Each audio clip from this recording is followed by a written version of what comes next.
Welcome everyone, Farmer Cop here. This is going to be a review of the yogurt factory where we're going to take a look at how it works. So if you don't know how it works, we're going to talk about all that, and we are going to cover if you're actually going to make any money doing this or if it's even worth doing. So we're going to go through all of that. I'm going to go through the mod itself and how it works, and then we will talk about the profitability at the very end. So this came out recently. It is by Namog Mod, and it's pretty well done, I think. So overall, really good. There's 3 buildings in it.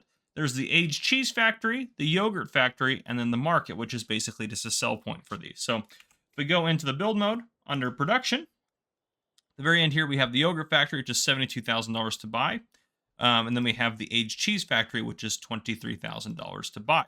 So we have those guys. Then if we go to sell points at the very end, we have the market, which is $10,000 to buy.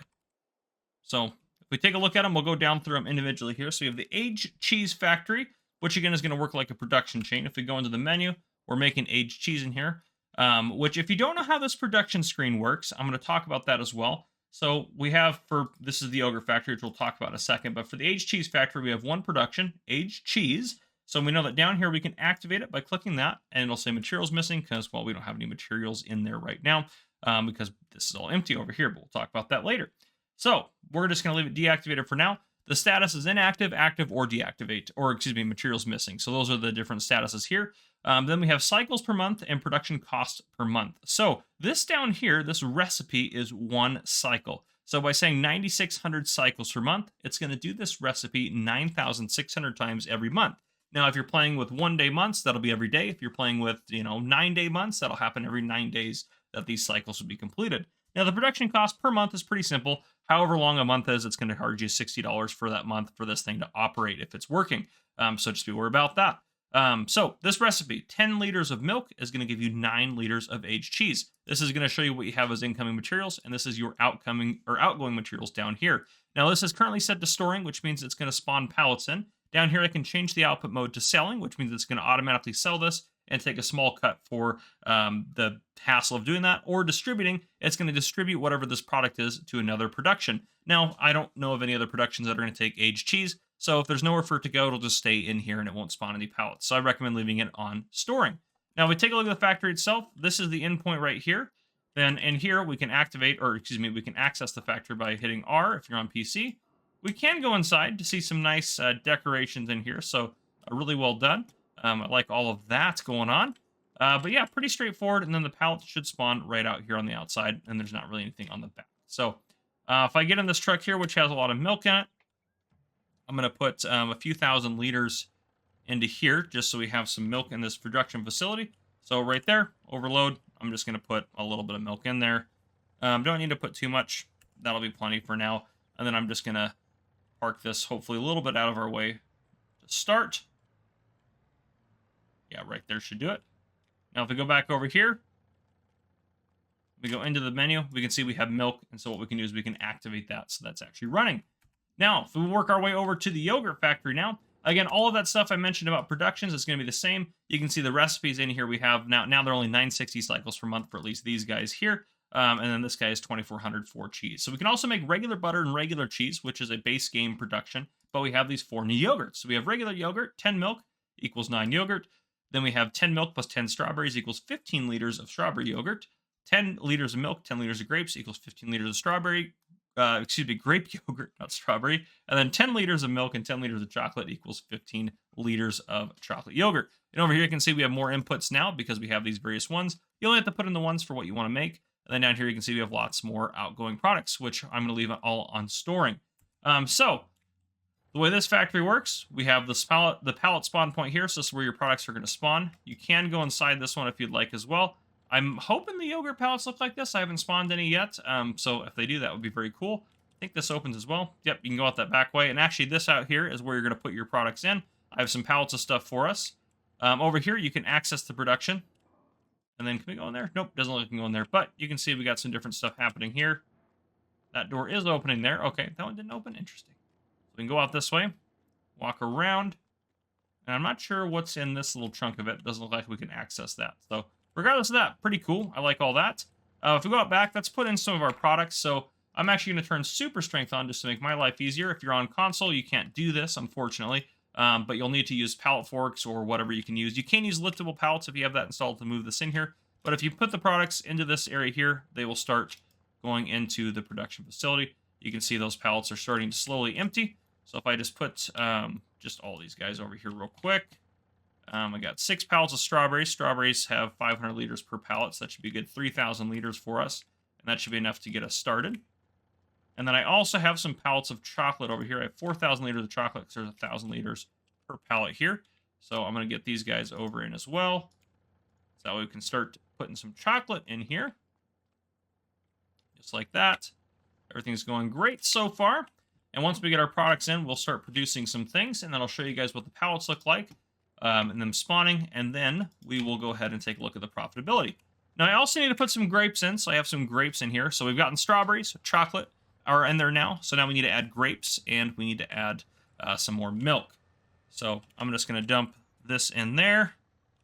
I definitely won't need all of this for the purpose of the tutorial, so I'll just dump some of this in here really quick. Yeah, and that'll be plenty there. So we'll just drive forward.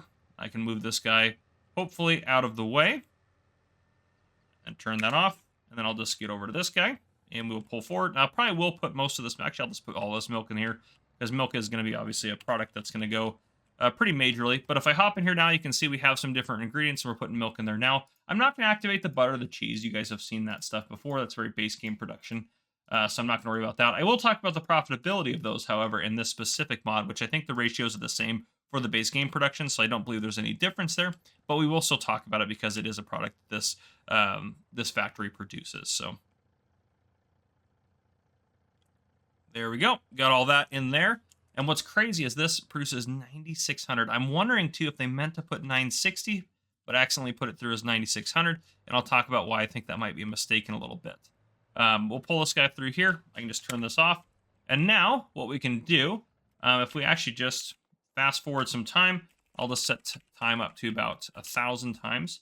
And we should start getting some stuff spawning in. Looks like we already have some aged cheese spawning in, which looks very... Yeah, this is going very quick again, which is kind of what I expected. I'll just let that keep rocking and rolling. That's fine there. But let's keep going here. Oops, there we go. And we have everything. So now you can see we have a pallet of strawberry yogurt, 1,000 liter pallet, 1,000 liter pallet of chocolate yogurt, 1,000 liter pallet of grape yogurt, and 1,000 liter pallet of regular yogurt. So pretty cool. We got all that. And now we can, if we'd like to, we can take it all over to this market. And this market is just a sell point right here off the back side. You can see we're getting some money up there. And does that open? That does not. I was curious about that, but can we go in here? We can't. But it looks cool in there. I do like that. So nice little market. Got some carts here on the back side, but yeah, just a simple sell point. You can sell stuff there if you'd like to. But yes, let's talk about the actual profitability of this. So a chart's going to come up on your screen right now. This is for the yogurt factory. This uses the Steam price sheet, which you don't know what that is. It's linked down below in the description. And we're talking about these prices in economic difficulty normal. Obviously, in hard or easy, they're going to be a little bit different. In hard, you're going to make a little bit less profit. And then in easy, you're going to make a lot more profit. So then down at the bottom, I have the profit per month. And I'll show you the prices I use for all these here actually in a minute as well. So basically the way I do this, if we just take a look at the aged cheese. So I have the product on that left column. Then the next column over is the input. So that is, if I took for example, for the aged cheese, if I took the milk I put into the aged cheese production and I sold it instead of making aged cheese, that's what I would get. So basically that's what I would get instead of making aged cheese. So that's why that's the input cost. Then the output, how much you make for selling the actual output of aged cheese. So you can see then on the right-hand side, you made a profit per cycle. This is per cycle, not per month. Per cycle, you make $43.26 in aged cheese. Then going down through all the yogurts are pretty good. Strawberry yogurt is the most profitable, followed by grape yogurt. However, if you just had milk, it'd be easy to do regular yogurt. Chocolate yogurt's not really worth it, in my opinion. You're only making 15 bucks per cycle. And then butter and cheese really aren't super profitable, but if you needed those for other productions, you could have those set down there. Now, where it gets a little crazy is down at the bottom, you can see profit per month. So now I'm taking that profit per cycle and multiplying it by the cycles per month to get you the profit per month. Aged cheese at 9,600 cycles makes you $415,000 profit if you can keep up putting milk in it. So as long as you can keep putting the milk in there and keep moving the pallets out of the way, which honestly will be the hardest part, you will make a boatload of cash on that every month. Then the yogurt you can see is 21,000. Strawberry yogurt and grape yogurt just over 39,000. Chocolate yogurt's at 15,000, and then you can see butter and cheese are just 2,000 and 6,000 down there. Now, so that's the productions for you in terms of the profit that you're going to make off of these. So definitely very worth it. Aged cheese is just amazing. And then I'd say probably the next easiest is strawberry yogurts, and strawberries are a lot easier to get from a greenhouse than to harvest grapes. But if you're curious what prices I use, I'll put that up now in front of you. You can see those are all the prices per 1,000 liters I use to calculate all of these different values in case, excuse me, in case you guys were curious about that. But regardless of that, that's what I got for you guys. If you guys enjoyed, please drop a like down below. If you haven't already, hit that subscribe button up on the screen to join the Farmer Cop channel and turn on your notification bell so you don't miss any future videos I may post. This has been Farmer Cop. Thank you guys for coming and for watching. I'll see you guys in the next one.